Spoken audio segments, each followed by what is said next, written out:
Hello everybody, Adam here, and just a quick message before we get on with today's episode. Our 2000 download giveaway is still going on, so to be on with a chance to win a bag of your choice from the wonderful Board Game Solutions and a set of Star Wars dice, all you need to do is leave us a review. Review on either iTunes, Google Play or Stitcher, then drop me an email to forcemajeurepod@gmail.com with your username so that I can marry up the review with who's left it. Winner will be drawn and announced at the start of episode 5. Also, if you're one of our patrons, you're automatically entered into the competition as well, so that's another way to win if you want to join that way. Okay, right, well, on with the show. You know how it goes. A long time ago, in a galaxy far, far away.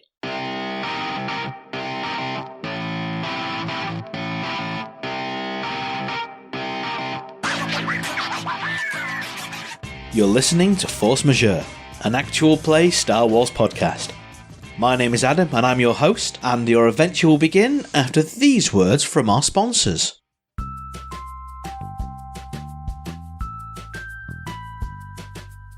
Are you hunting the most dangerous game? Are you looking for the finest line in home defense? Are you just wanting something to add a little bit of swagger to your step and fury to your fists? You've tried the rest, now try the best. Bar's Bespoke Blasters. Situated in the heart of the city with our own built-in firing range and extensive modification shop, we will make sure that you have the finest weapon you can ever imagine, tailored to your specific specifications, and guaranteed with a warranty for the first 100,000 shots. Raising the bar. Bar's Bespoke Blasters. My name is Ed Fortune and I am the Games Master for Force Majeure's Shadows of the Jedi campaign, and I'm here with a collection of lovely players. So lovely players. They're all looking at each other at this point, trying to work out which one of them is actually lovely. It's all of them. They just don't realise. It's the cat. It's the cat. It's very much the cat. So, what are your characters' impressions of each other so far? My name is Adam, and I'm playing Tychus Bar, a Basilisk Sentinel Artisan. My emotional strength is bravery, and my emotional weakness is recklessness. First impressions on my companions. Well, I've known Roy all my life, quite literally. He was built by my parents to look after me while they were running a business, so I think it's safe to say that we're inseparable and as close to brothers as I think an organic and an inorganic can be, so probably a bit of a biased question there. Kay seems useful so far for an unrepentant drunk. He knows how to handle himself with a vehicle, and he knows how to go fast enough to do something stupid, which is something the bar is pretty well behind. As far as the Doctor goes, they've not really interacted enough to make a full impression yet. He knows him from drinking at the same bar, he knows him from being around, but the paths haven't really crossed before this point, and he's had his mind, has Tychus, on other things at the moment, so his opinion is still out on the Doctor. Hi, I'm Mim. I'm playing the B1 battle droid, Roy. Roy is a hired gun who specialises in being a bodyguard, and he has an obligation of 40 to the Bar family. I kind of like these guys. They seem interesting. I really like the meat bag whose whole job is to deal with the meat bags. I find that kind of interesting. Yes, the Doc. I'm fascinated by the Doc. He's interesting. Quiet, cowardly, whines, can't use a gun. It's kind of cute, isn't it? Kay's got skills. Appreciate the driving skills. He's too cocky, but then humans tend to be either cocky or dead, in this world. You gotta try everything. And obviously, Tychus is my friend. I look after him. It's my job. He's great. He can do anything. I mean, gee, you should see him. He can do anything. He's great. I'm Ross. I'm playing Dr. Smex Karam Denala, a Syrian consular healer, and my emotional strength is compassion, but my weakness is my obstinateness. First impressions. The droid seemed keen. These two seem very much into the fact that we've just been kidnapped and roped into an adventure which we really didn't look for, and we're going to find a thing where there's going to be lots of danger and lots of people, trying to kill us in order to get the same thing we're going after, and it's not even something we really want. And these guys are all going for it, and I have no idea why, because I'm covered in gunk right now, and there's a gun stuck to my forehead. So that's going great. What am I doing here? No one's even injured. I think we're mostly going for it, because if we don't, we're going to be fed to the banthas. So Yes, but you're enthusiastic. it's because I'm stupid and young. Yes. Well, fair point, well made. He's got your number. My name is Mikey. I'm playing Kay. I'm a warrior starfighter ace. My emotional strength is my compassion, but my emotional weakness is my hatred. What I hate is, you're going to find out later, actually. Kay is doing what he needs to do. Kay is doing this entirely because he didn't want to get processed by the stormtroopers. Kay quite likes the Doctor, because the Doctor has been his drinking buddy for a long time. He's interacted with the Doctor more in the past day than he has ever since they met at the bar. They're not a chatty group of drunken reprobates. No, this new enthusiastic side you've got is a surprise to me. So other than that, you've been, quite good. Kay really likes Tychus. He is a idealistic go-getter. He really likes that sort of person.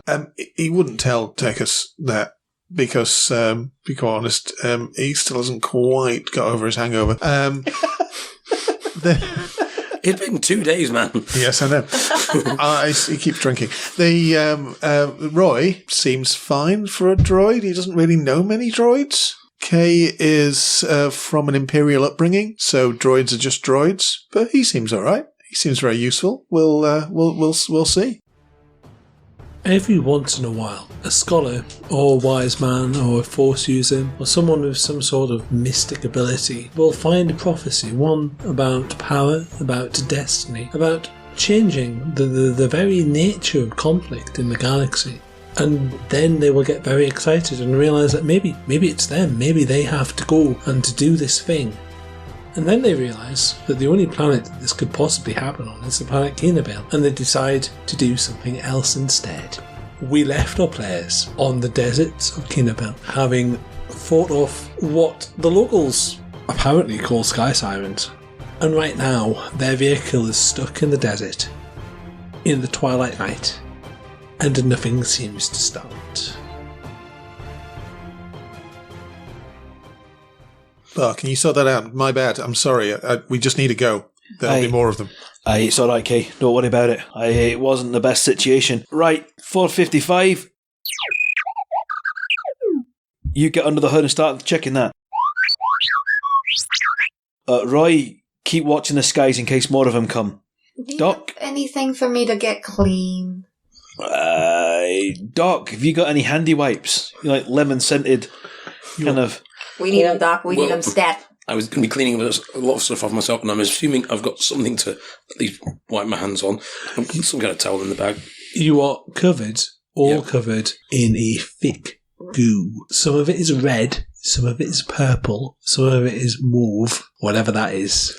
But basically, it's all kind of blended into this kind of sticky nastiness. Yeah, first job, get this stuff off us. To you, by the way, it is actually kind of spicy and nice. Everyone else, it's vile. Well, I'm not in the habit of licking the vomited excreta of giant sky bugs. It smells terrible. It smells lovely to the Doctor, but to everyone else, it smells really vile. I mean, like, do we all notice as like me and Bar and Kay are wrinkling our noses, and Roy's little flappy tongue is flapping, and the Doc is there smiling, licking his lips, and occasionally huffing his arm? Excuse me. I'm intelligent enough to know that just because it might smell nice, it probably doesn't mean I still want it stuck to my outside. And it's probably not very hygienic for my equipment either. That's why he's the Doctor. So I'm getting this stuff off me. Right, break out the rubbing alcohol and the brown paper. I'm going to get under the hood. Roy wanders over to the Doctor. By rubbing alcohol, do you mean I'm rubbing you all over with this stuff, or what? Buy me a drink first, Doc. One for me, one for the coat. I'll rub you, Doc, if you'll rub me. Deal? We start rubbing. In a very awkward situation, there's an extra awkward silence. It is awkward, but on the other hand, it seems slightly... I don't know. Okay, from a doctor point of view, I'm okay dealing with patients generally. From a machine point of view, it's because it's just cleaning equipment now. I'm not quite sure about the being cleaned by equipment part. Equipment? Cleaning? How very That is very rude. That is very rude. I wasn't intentional like that. That wasn't what I meant. I've just got this mental image of Roy suddenly like having two large brushes, like I car wash. Hey, that's an aftermarket modification if I ever saw one. I can, however, just take my hair off and scrub it, which I'm quite happy about. Yay! This is like a team bonding exercise. We can all scrub each other. You clean yourselves up as best you can, and then there is a kicking sound, another kicking sound, and then the engines roar to life. Everybody back in. We need to go before they regroup and come back in. Looking to the sky, you can actually see in the distance, quite far up, a number of these creatures. And you can hear on the wind a keening sound. We can see these things. Are they fluorescent or something? Because it's dark. The sky itself it's a twilight. Okay. And they also have a kind of phosphorant to them. They're not quite glowing, if you see what I mean. They're not like nudibranchiae in the ocean. They've not got like lots of glowing light, but there is a luminescence to them. They are far enough away from you for the very long range. Duck. What do you call like a collection of those things? You mean like a swarm or a conglomerate or something? Yeah, like one of those. I'm just going to go with there's loads of them. Can we get out of here? Oh. A chorus. Okay. And they are keening. They are making a sad keening noise that drifts to you on the wind. Well, once we've got the engine back up and running, back inside. Drowns them out and off you go into the night. It is now getting a bit late. Most of your day has been spent recovering from an artificial hangover. And an official hangover. And an official hangover. Meeting a crime lord, or at least the number one man of a crime lord, and then heading out to the desert. It is dark, and lights aren't going to come up for a few more hours. As a party, who is staying at the wheel and who is travelling, or are you going to try and power through the night? I don't need to sleep. Can you drive? He makes a gesture with his hand, which says, I'm going to drive us for the next couple of hours to get us as far away from this area as possible. And then I will bed down and give the driving to Roy. Oh boy. If it's not a personal question, but what are your power requirements? Because I don't know if there was a charging point in the cell. I don't know what you're like for that sort of thing. He'll be all right for a bit. Okay. Well, I'm going to try and kit, but it's cramped back here. And they've not brought us a charging station anyway, so until we get to the ship and I can plug him into one of the secondary power couplings there, it's all a wee bit moot. There's no equivalent of a USB cable with a speeder or anything? Probably not. I mean... Roy looks a little insulted about this, and he can't turn and walk, but he does turn his head and huff and go, I'm fine, I'm modified. And then apologies, this is... You reckon you could probably convert the engine at a pinch to generate enough energy? But for the moment, yeah. I was going to say, this really shouldn't be an in-character thing, but question. But on the other hand, the Doctor's kind of curious because he doesn't deal with mechanical things a lot. So do you want a piloting roll to see how far away? I want a piloting roll, please. Difficulty? 2. Okay, so that's 1 success, 3 advantage, and 1 dark side point, which I am not using. So about half an hour in, you all start dozing, and you're all woken up by the fact that the vehicle starts waving between rock to rock to rock. Mm-hmm. They aren't rocks. Even though it's dark, they are lights on the front. You can see what these are. These are bits of very old building, and you appear to be in abandoned ruins. This is not unusual for Cynabale at all. How ruinous is it? Is there somewhere we can imagine hold for the night? No, imagine as it were that you had a series of skyscrapers, yes, and you're seeing the tops of them. Oh, right. So these are the tops of massive space-aged, so they're pointy, spiky buildings. Yes. They're shattered. But this is very much, this is not, it should be worth pointing out, a city that sank all the way down. It's just that mostly this sand is these buildings. Right. Mostly, this used to be a city upon a city upon a city. Yes. And these are ancient hubs and possibly centres of industry. I think only 2 of you, only Roy and Dr. Kuram will have seen. I don't actually. Mm-hmm. Everyone but Tychus has seen massive cities at some point. And you are reminded that you are literally flying on the bones of something that used to be quite grand and quite ancient. I had to put my hand down to scoop up some of the sand to see. I'm guessing that it's mostly metal shrapnel and glass dust and things like that. It's glass dust and ceramic. This is where most of the sand comes from. It's building material that's been ground down. It's returned to sand. I'm going to put my goggles down quite firmly. And then it starts to whip up. Can I have from everyone in the party survival rolls, please. I don't want to do one group one, I want to do an individual one so I get individual perspectives. What's the difficulty? It's 2. It's a wash for me. 1 success, 4 disadvantage. Okay. 1 advantage, 1 failure. 3 successes. Tychus and Dr. Kurim don't notice the warning signs. You do notice the warning signs. You know that there is a big storm coming. It should be fine. You know, you can remember this. It happens all the time. I remember this. A few years ago. For a start, you ignore the wind. Yes. Then you see the little crackle of lightning in it. Just a Right. tiny little spark. And then you see the other tiny little spark. And then you look to the sky, Yes. and a ruinstorm is coming.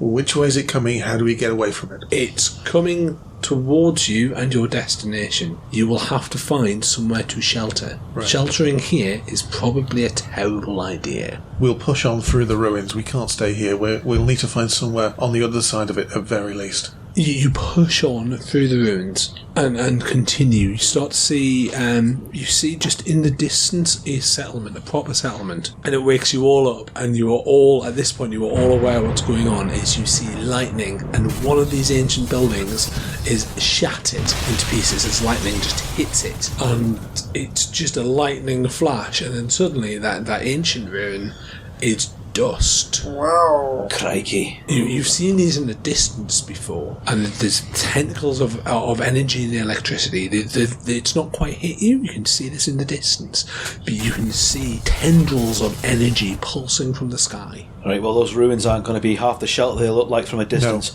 We need to get somewhere. There's a settlement coming up ahead. We'll stop there. We can't drive in this. No, we'll just be wiped out. But while we've had time to drive, Yeah. can I have been repairing Roy in the back? Yes. And put the doctor in the front seat? Yeah. Can you move a dark side point to the light side, please? The engines begin to fail. There is a stuttering sound and an explosion behind you. I didn't do it. I leap, leaning out of the vehicle and frantically start trying to reconnect the power couplings and things. Mechanics roll, please, and driving, please. Difficulty? 2. Can I help him by holding his legs or passing him tools? Because we're Yes, a good team that together. would be a blue. Dr. Kurim, if you want to give a blue, you can start pointing out phenomena quite easily. Difficulty for the piloting skill. I will assist in navigation in this way. 2 plus a blue from Dr. Kurim. For the mechanics test, me and Roy got 2 success and 3 advantage. The engine makes another kicking, sputtering sound, and there's a bolt as it goes much faster. It's going to go faster than that. So that is 3 successes, 1 triumph, Nice. 3 advantages, and a light side point, which I'm going to add to the advantages. Okay, you skillfully navigate around a very large overhang. Yes. Which is fortunate, as blood red batty things drop out, see you, and flee away from you. Yes. They are blood red. They've got long diaphanous wings, looking very much like kind of hanging bat monsters, and they all just flee as you plough straight through their roost. If you see what I mean, they don't even get a chance to attach onto your ship. You have no idea what they might do. They might start eating power cables. You'll not find out because you've just powered straight through them, and you find yourself almost at the edge of this settlement. It's not an ancient city, but it is an ancient thing. This was a Star Destroyer of some description. Not an Imperial Star Destroyer, But some form of huge battleship. some sort of massive dreadnought that existed back in the day, hundreds of years ago, possibly even predating the Republic. This is an old ruin which has lights going on and has smoke coming out, and people have turned this into a settlement, into a home. Kay knows a little bit about spaceships. And I imagine there's somewhere on the spaceship that is usually where you fly a starship in. We're going to aim for that, because that's probably where all of the ships are going to be. You head towards the hangar. Yes. On the front of the hangar, you sort of recognise the rough design, as in this might have been the great granddaddy of something like a Vindicator. Yes. Maybe you'll have studied it at some point. You'll have seen, this is an old version of, but it's got lots of knobbly bits, so you're not entirely sure. Yeah. You navigate into what you correctly surmised to be the town centre and stop and park. Yeah, we drop the speed down way. We don't want to come in flyboyish. We're just The first thing you notice fly casual. is that you're not the only people here. In fact, you see an awful lot of swoops. A load of different swoop vehicles. Are those Imperial bikes? I think they are. Is that the Shattered Oaths vehicles? Are those the Screaming Banthas? I think we've caught up with the rest of the people that were hired for this job. Aye, now look, this is just a thermal detonator waiting for a turn. I reckon we go across to the Screaming Banthas. I'll see if Lodo's there. He's a friend of mine. We can bivvy down with them for the night and at least sleep knowing that we're going to be safe. You know, I've done enough work for them that I'm fairly sure they're not going to shank us in our sleep. As you park up, you're greeted by a small Twilight girl and a human who is in patchy armour and he is carrying a blaster. Hello, welcome to Venice Fort. Evening. You'll be a swoop gang then, won't you? No, you can tell by the lack of swoops. There's a lot of you that have come here tonight. Aye, we're scavengers. Right, that would be my second guess. What we mostly need is somewhere quiet to settle out this ruinstorm. The elders have agreed. All visitors tonight, we're going to give you shelter, but you're all sheltering over there. We'll put on a watering hole. You can all share in our water and our drink, and that's fine, but don't go outside here. That's mighty kind of you. Normally we're happy to trade, and we'll trade with scavengers all the time, but right now, like a night tonight where there's so many of you, we're all putting you in the same place, so behave. That's very kind of you. Aye. I go into my pocket and I bring out 10 credits for your trouble. Okay, well that's lovely, thank you. And he pockets them immediately. Actually, he starts to pocket it, looks down at the young girl, and she's like, gives a gesture of, and me, and... No. I give her 10 credits. They give you a look as if they're surprised by your generosity. I give them a look. Right, the bar's that way, and that's where you'll be staying. And as we say, don't stray. Aye, sounds good to me. They've set up a large tarpaulin tent area, and they've put all the vehicles in one place. They've made sure that you're parked in a very specific place. The bar has put a tarp over itself, and you're partially sheltered by the ruins of the hangar.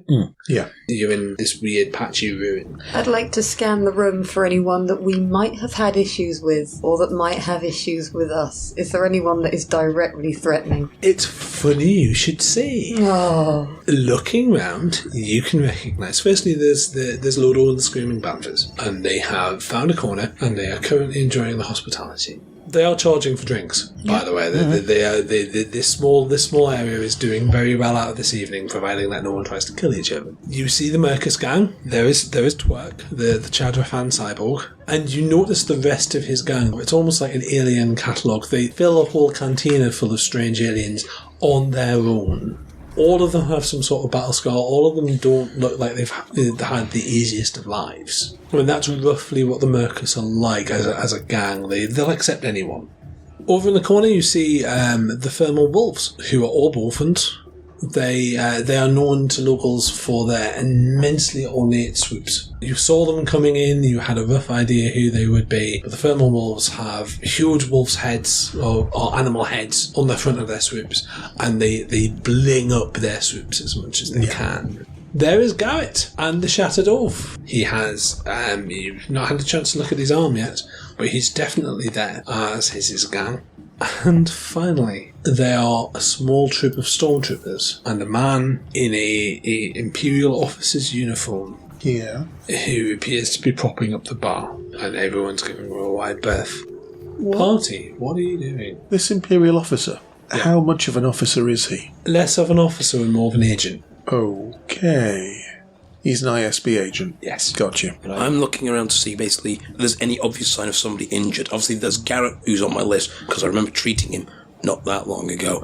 But generally, if we are going to make friends here, then my services are available to, trade for what we need. Roy is making some small noises and gesturing with his finger so that Tychus can see he's pointing at Garrett, the person who floored him. Dude! As Roy points out Garrett to me, I kind of mutter to Roy, keep your weapons free just in case, and then to the rest of us more generally. Okay, so there's a lot of big names and faces I'm seeing around here. Not all of them are probably going to be quite as welcoming. So me and Roy are going to go and bivvy down with the Screaming Panthers because they're friends of ours. Any of you want to join us, you're more than welcome. They'll. Oh, yes. I think, yeah, staying as a group is probably the better way. I'm sure they're going to need your services, Doc. They always do. Almost Some certainly. will, yeah. If nothing else, Twerk's over there with his lot. They're all right. They've not got any major beef with the Banthas, and if you don't cause them any trouble, they'll probably leave you alone. The Thermal Wolves, not the best fans of folk as Aunt Bothan. Probably best leave them and their hot rods alone. Right. Kay's got a bit of a quandary because he really doesn't want to go to the bar because the ISP agent is propping up the bar. But he really needs to go to the bar because he hasn't had a drink all day. I'll be back in a minute. He walks up to the bar, points at a bottle behind it and says, how much for the entire bottle? Fingers are held up. Okay. He gives that amount and a little bit extra. The barman is a chist. Is bright blue, red eyes. Yeah. There's quite a few of them on this planet. Are we quite near Chiss space then? You're quite near Forgotten People space. Gotcha. So this is a place where certain Chiss go to run away from being Chiss. At which point, the ISB agent looks at you. Oh, more! Everyone, drinks on me, he says, and passes some goodly amount of money to the barman. There is a hurrah from various people as they go and get free drinks paid for, weirdly, by the Empire. There are people chuckling, and it's the first time I've ever got anything out of the Empire. Tychus and Roy, I think it's safe to say, exchange a certain look. And then I slip my vibro knuckles back onto my my lower left arm. Can I have skullduggery checks from all of you, please? Oh, yes. Yes. Yes. Difficulty. 2. 1 success and 1 threat. Okay. 2 flat successes. 1 threat. 2 successes and 2 advantage. Those of you with threat, you very obviously, and you can't help yourself but point as Garrett has left the bar, and you notice that he's holding something in his hand, and you don't think it's a very nice thing that he's holding in his hand. 2 flat successes. Garrett is leaving the bar and is heading towards the basement. Advantage? Yes. Garrett is heading towards the bar. He is holding something that appears to be some sort of sedative, and he's heading towards where they keep the kegs, which is in the basement. Right. We're about to get spiked. By basement, is this within the area we're supposed to stay in? Yes. Okay. What you're mostly being served, if you are not asking for bottles, is a thin, pale ale. It's gruel-like, it's not very nice, but it's safe to drink. I don't because think it's been processed. we should stop him. I think we should drink this bottle I have here. I think we should let Lodo know as well. Okay, so we stick to bottles, we don't drink from the taps. We make our way over to Lodo. The time is going to come, incidentally, that we're going to have to do something pretty permanent to that one-handed criff face. Well, he's by himself now. That's an excellent point. Let's go and see if anyone else wants to join us. Yeah. So yeah, we head over to Lodo. You see, Doc, we're going to get you some business real soon. Great. Lodo! Tyker's Bar! I was not expecting to see you here. Really? Seems to me like a certain overlord has rounded up every single person that couldn't walk on their own 2 feet and dragged them out here. I presume you're on the same wild gold chase that we are. Yeah, trying to get some sort of weird statue.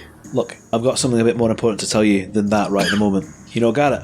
All too well. Yeah, he's just about to head downstairs with something in his hand. Thinks about to spike the kegs. Are you coming with me then?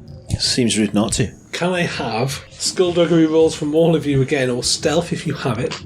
Are you doing this obviously, or are you doing this Subtly. Yes, subtly. So stealth, please. Each of us. You can do it as a party if you want. I'll allow I'd be that. better at skullduggery because I'm not particularly stealthy. I'm not for skullduggery. So what are we doing in the way of skullduggery then? What's the maximum people? I've got 3 in Can we group skullduggery? Yeah. You can group skullduggery. I will give you a bonus die if you can come up for a good scam to convince people why it's totally innocent that you've suddenly all vanished. I imagine it's quite easy to do because everybody's gone to the bar for a drink. Everybody. Drinks are on the Imperial Agent. So We just probably quite sidle. easy for us to just sidle off. Yeah, Okay. because no one's paying attention to us. There's no bonus in that. You can just make the roll. Okay. So I've got skullduggery of 1. I have a cunning of 3. I have a cunning 2. No, I've got skullduggery 1 as well. Okay. Gunning of 2, no skullduggery. Okay, so it's 3, but one of them is a yellow. And then 2 blue. 2 blue. Do you want me to do it? Yes, please. What difficulty are we on? 2. That's 3 successes and 2 advantage. Okay. You get down the stairs. So as we go downstairs, is it dark down here? Is it light? You go downstairs, it's already lit. Okay. As you head towards the stairs, you see Garrett just finishing knocking someone out. As you turn around the corner, he looks at you, you look at him. I can explain. I can explain. We have to get out of here now, he says. And above you, there is a crash. Will the players get out in time? What's going on upstairs? What is Garrett up to? Why has the ISB agent offered everyone free drinks? Because he's a shifty Imperial. Find out on our next show.